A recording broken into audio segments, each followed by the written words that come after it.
नमस्कार, live news Delhi में आप सभी का स्वागत है। मैं हूं आपके साथ मानसी त्यागी। देखते रहिए लाइव न्यूज दिल्ली। केंद्रीय कैबिनेट ने दिल्ली में 2 नए मेट्रो कॉरिडोर को दे दी है मंजूरी, जिसमें एक कॉरिडोर लाजपत नगर से साकेत जी ब्लॉक तक और दूसरा इंद्रलोक से इंद्रप्रस्थ तक का होगा। तो वहीं इन पर 8,400 करोड़ रुपए का होगा खर्च। यमुना नदी के किनारे बनाए गए वासुदेव घाट का मंगलवार को उपराज्यपाल वीके सक्सेना ने किया उद्घाटन। इसी सिलसिले में परियोजना को यमुना नदी के बाढ़ के मैदानों को बहाल करने और पुनर्जीवित करने के लिए माना जा रहा है एक और मील का पत्थर। दिल्ली हाईकोर्ट ने यमुना बाढ़ क्षेत्र में रहने वाले पाकिस्तानी हिंदू शरणार्थियों को दी बड़ी राहत। कोर्ट ने आदेश दिया है कि दिल्ली विकास प्राधिकरण उसमें घरों पर नहीं करेगा बुलडोजर कार्रवाई। दिल्ली के प्रीत विहार इलाके में हड़कंप समझ गया जब एक वकील के घर पर कुछ हथियारबंद हमलावरों ने बोल दिया धावा। तो वहीं प्राप्त जानकारी के अनुसार प्रीत विहार में रहने वाले वकील के घर बदमाश घुस आए और वहीं हथियारबंद बदमाशों ने कर दिया हमला। सीएए लागू होने के बाद दिल्ली के शाहीन बाग में छाई चुप्पी। नोटिफिकेशन जारी होने के बाद शाहीन बाग में भारी सुरक्षा बल किए गए थे तैनात। अपनी मांगों को लेकर किसान दिल्ली की तरफ कर सकते हैं कूच। दिल्ली के बॉर्डरों पर बढ़ाई गई हाई सुरक्षा, आवाजाही के लिए खुले हैं रास्ते। कल दिल्ली के रामलीला मैदान में हो सकती है महापंचायत। रुख करते हैं इस वक्त की बड़ी खबर पर, जहां दिल्ली उच्च न्यायालय ने मंगलवार मजनू का टीला इलाके में पाकिस्तानी हिंदू शरणार्थियों के शिविर को तोड़ने पर रोक लगा दी है। हाईकोर्ट ने कहा कि सुनवाई की अगली तारीख तक शहर के मजनू का टीला इलाके में पाकिस्तानी हिंदू शरणार्थियों के शिविर के खिलाफ दिल्ली विकास प्राधिकरण डीडीए के द्वारा कोई भी दंडात्मक कार्रवाई नहीं की जाएगी।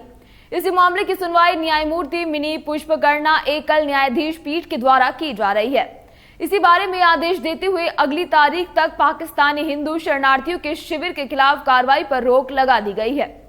इसी के साथ साथ ही न्यायमूर्ति मिनी पुष्पकर्णा की एकल न्यायाधीश पीठ ने अपने 12 मार्च के आदेश में कहा, भारत के तत्कालीन अतिरिक्त सॉलिसिटर जनरल की ओर से दिए गए बयान पर विचार करते हुए, जैसा कि WPC संख्या 37/12/2013 में दिनांक 29 मई 2013 के आदेश में दर्ज किया गया था, भारत संघ पाकिस्तान में भारत प्रवेश करने वाले हिंदू समुदायों को हर संभव सहायता देने का प्रयास करेगा। ये निर्देश दिया जाता है कि सुनवाई की अगली तारीख तक याचिकाकर्ता के खिलाफ कोई दंडात्मक कार्रवाई नहीं की जाएगी। हाईकोर्ट एक शरणार्थी रवि रंजन सिंह की याचिका पर सुनवाई कर रहा था। याचिका में अधिकारियों के खिलाफ मजनू का टीला में पाकिस्तानी हिंदू शरणार्थी शिविर को तब तक परेशान या ध्वस्त न करने का निर्देश देने की मांग की गई थी जब तक कि उन्हें जमीन का कोई वैकल्पिक टुकड़ा आवंटित नहीं किया जाता है। नागरिकता संशोधन अधिनियम 2019, जिसके जरिए केंद्र सरकार पाकिस्तान, अफगानिस्तान और बांग्लादेश से प्रताड़ित गैर मुस्लिम अल्पसंख्यकों को सरकार शरण देना चाहती है। डीडीए के वकील प्रभ सहाय कौर ने प्रस्तुत किया कि 29 जनवरी को नेशनल ग्रीन ट्रिब्यूनल ने एक आदेश पारित किया था, जिसमें निर्देश दिया गया था कि दिल्ली में यमुना नदी बेल्ट पर गुरुद्वारा मजनू का टीला के दक्षिण से सटे यमुना बाढ़ क्षेत्र पर सभी अतिक्रमण हटा दिए जाएं। उन्होंने आगे कहा कि डीडीए पर जुर्माना भी लगाया गया है और डीडीए न्यायिक आदेशों का पालन करने के लिए पूरी तरीके से बाध्य है। कौर ने आगे 2013 की याचिका का जिक्र किया, जिसमें भारत संघ ने एक बयान दिया था, जिसमें कहा गया था कि वो अल्पसंख्यक समुदायों से संबंधित पाकिस्तानी नागरिकों को पूरा समर्थन देगा जो भारत आए हैं और यहां शरण ली है। हाईकोर्ट ने मामले में नोटिस जारी कर और 19 मार्च को आगे की सुनवाई के लिए इसे सूचीबद्ध करने में भारत संघ को एक आवश्यक पक्ष के रूप में जोड़ दिया है। दिल्ली की केजरीवाल सरकार ने अपने राज्य की सौर नीति के तहत विभिन्न विभागों और एमसीडी की 645 इमारतों 50 मेगावाट ग्रिड कनेक्टेड स्कॉटॉप सिस्टम स्थापित किए जाने का लिया निर्णय।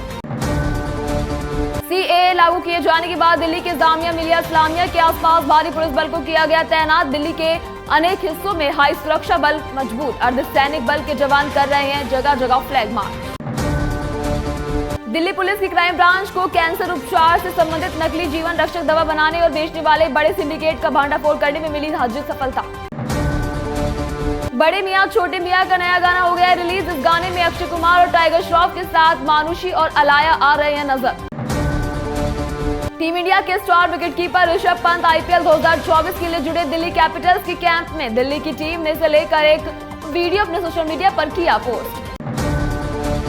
ग्रेटर नोएडा के रबुपुरा गांव में सचिन मीणा और सीमा हैदर ने अपनी शादी की पहली सालगिरह बड़ी ही धूमधाम से मनाई। तो वहीं इसी दौरान उन्होंने शादी के वक्त लिए गए सभी 7 वचनों को वापस ले लिया। लाल जोड़े में सीमा हैदर आई नजर, दोनों ने एक दूसरे को पहनाई वरमाला। आइए रुक करते हैं इस वक्त की बड़ी खबर पर, जहां ग्रेटर नोएडा में बिसरख थाना क्षेत्र में बुधवार सुबह ढाबे में भीषण आग लग गई। गौर सिटी 4 मूर्ति गोल चक्कर के पास ढाबे में आग लगी है। पहले एक ढाबे में आग लगी जिसने देखते देखते कई ढाबों और दुकानों को अपनी चपेट में ले लिया। आग की ऊंची ऊंची लपटें उठने लगी जिसमें आसमान में काले धुएं के गुबार छा गए, जिसे देख लोग दहशत में आ गए। तुरंत आग लगने की सूचना दमकल विभाग को दी गई, जिसके बाद मौके पर दमकल कर्मी मौके पर ही पहुंचे और आग पर काबू पाने का काम शुरू कर दिया। आग लगने की घटना के बाद पूरे इलाके में हड़कंप समझ गया। आग लगने का कारण शॉर्ट सर्किट बताया जा रहा है। जानकारी के मुताबिक थाना बिसरख क्षेत्र में हिंडन नदी के किनारे पर 4 मूर्ति के पास सड़क किनारे पर बने हुए एक बंद पड़े ढाबे में शॉर्ट सर्किट के चलते बुधवार की सुबह आग लग गई। इस अग्निकांड की चपेट में आसपास के 6 ढाबे और 2 दुकान भी आ गए हैं। ढाबों के अंदर कमर्शियल गैस सिलेंडर भी रखे हुए थे। सूचना मिलने के बाद दमकल की 10 गाड़ियां मौके पर पहुंची। तो वहीं सबसे पहले अंदर रखे हुए कमर्शियल गैस सिलेंडर को बाहर निकाला। 2 घंटे की कवायद के बाद आग पर काबू पा लिया गया। मुख्य अग्निशमन अधिकारी प्रदीप कुमार के मुताबिक इस अग्निकांड में किसी प्रकार की कोई भी जनहानि नहीं हुई है। दमकल विभाग के मुताबिक आग लगने की सूचना आज सुबह करीब 7 बजे की थी, जिसके बाद दमकल कर्मी मौके पर ही वहां पहुंचे। घटनास्थल पर पहुंचकर पता चला कि 6 ढाबों में और 2 दुकानों में ये आग लगी है। आग ज्यादा भीषण थी। दमकल कर्मियों की 10 गाड़ियों ने आग पर धीरे धीरे काबू पाया। आग लगने का कारण शॉर्ट सर्किट ही हो सकता है, यही बताया जा रहा है। स्कूल, RBWA, AOA अस्पताल समेत 8 श्रेणी में नोएडा प्राधिकरण ने जारी की रैंकिंग। स्वच्छता सम्मान समारोह में पहले 3 पायदान पर रहने वाली संस्थाओं को दिया गया प्रशस्ति पत्र। थाना सूरजपुर क्षेत्र में स्थित ऑसिस हाइट सोसाइटी में मंगलवार दोपहर में मोबाइल पर बात करते समय 18वीं मंजिल से गिरकर पॉलिटेक्निक छात्र अभिनय सिंह की हुई मौत।